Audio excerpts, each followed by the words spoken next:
আসসালামু আলাইকুম। আপনাদের জন্য নিয়ে এসেছি একটি দারুণ ভিডিও। এটি আমাদের প্রিয় বাংলাদেশ সের রাজধানী ঢাকার একটি চিত্র। আমাদের জীবনে আমরা সকলেই কম বেশি গাড়িতে উঠেছি। আর জীবনে একবার দুইবার হলেও কিন্তু ২ তলা বাসে উঠেছি।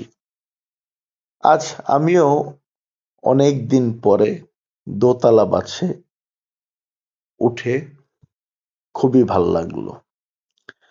ছেলেবেলায় যখন নানা বাড়ি আসতাম তখন দোতলা বাস দেখলেই উঠার জন্য বায়না ধরতাম। হয়তোবা আমার মতো অনেকেই এই দোতলা বাসে ওঠার জন্য অনেকেই বায়না ধরছেন জীবনে। যাই হোক, আজকে ব্যক্তিগত কাজে ঢাকায় আসা, ফেরার পথে শীতের রাত, দেখি একটি বিআরটিসি দোতলা বাস,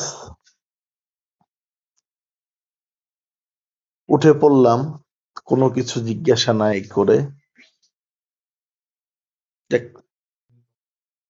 এবং ধীরে ধীরে যাচ্ছি এই দোতলা বাসে এবং এটি কিন্তু খুবই অন্যরকম একটি অনুভূতি এবং আমি বাসের যে স্থানটিতে বসছিলাম সেই স্থানটি কিন্তু একবারে সামনের সিটে।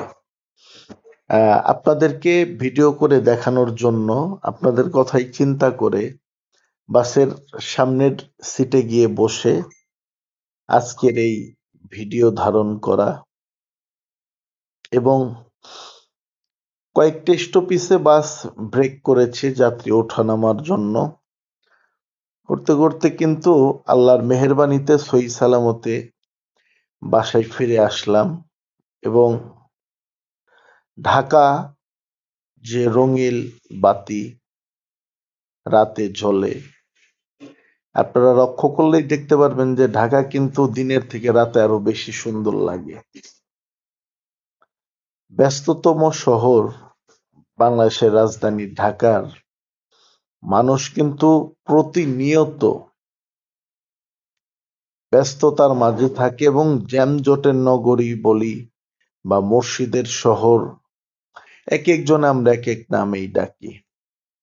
কিন্তু ঢাকার পুরান ঢাকার যে সাইডটা আছে, ঢাকার ভিতরে যে নিউ টাউন এবং ওল্ড টাউনের ভিতরের যে সাইডটা আছে এবং নিউ টাউনের থেকে ওল্ড টাউনে কিন্তু রাতের বেলার যে বিভিন্ন সুনামধন্য দোকান পাট খোলা থাকে এবং বাহারি রকমের খাবার, এবং ঢাকাতে কিন্তু রাত ভর মানুষের যাতায়াত চলাফেরা আছেই।